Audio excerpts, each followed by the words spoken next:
in Devon. Welcome, and we'd very much like to welcome you to this evening, the unveiling of George Harrison's Plaque. Well, I mean, what do you do? George Harrison, MBE,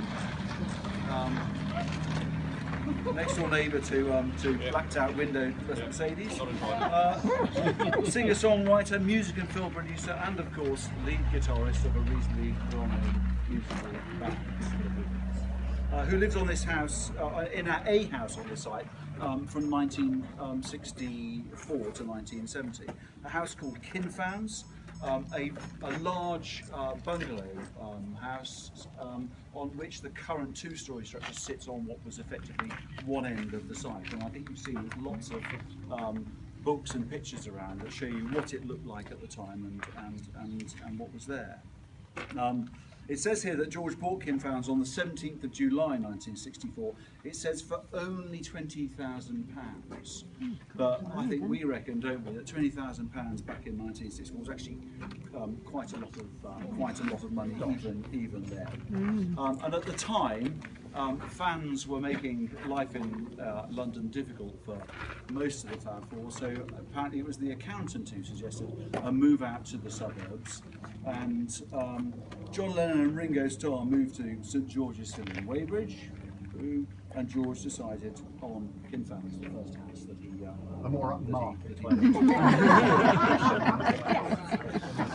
it didn't, however, take long for the fans to track him down. Now, I'm told that that brand gate behind you used to be covered in messages. Where have they gone? There are still some things in, some scratch signs in there if you look at them. There's a couple of things in there worth a look, but messages being constantly left on the house for the house.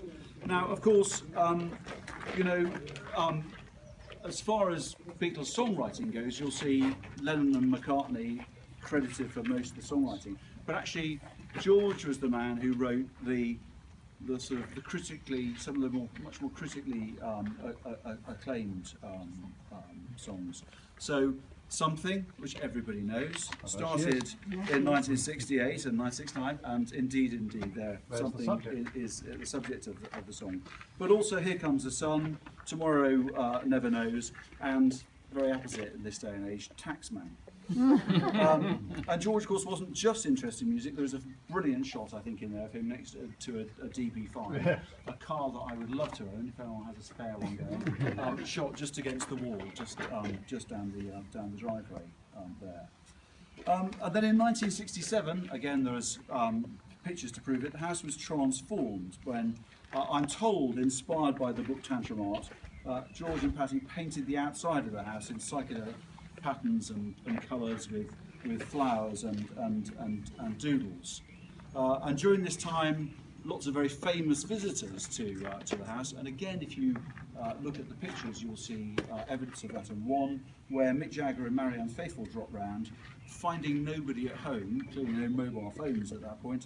They painted "Mick and Marianne were here, and we love you" on the front wall of the house.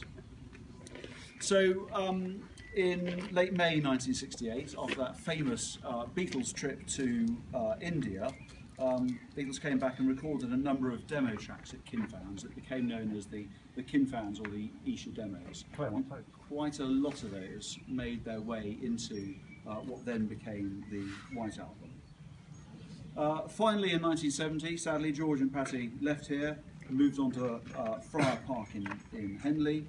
And Kinfans was sold to Barry and Sylvan Mason, well-known songwriters in their own right.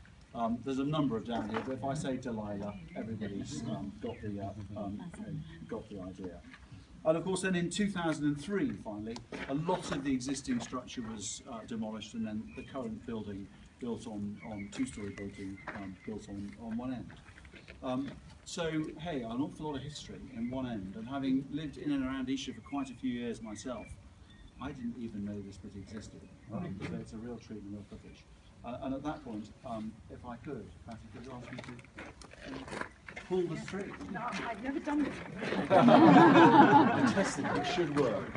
Really? If you pull it just... Okay, but this is actually very exciting moment. This is full of memories for me. Huge memories. Right. Okay. Thank you. Oh, that looks fantastic. Really great. Fantastic. Really great.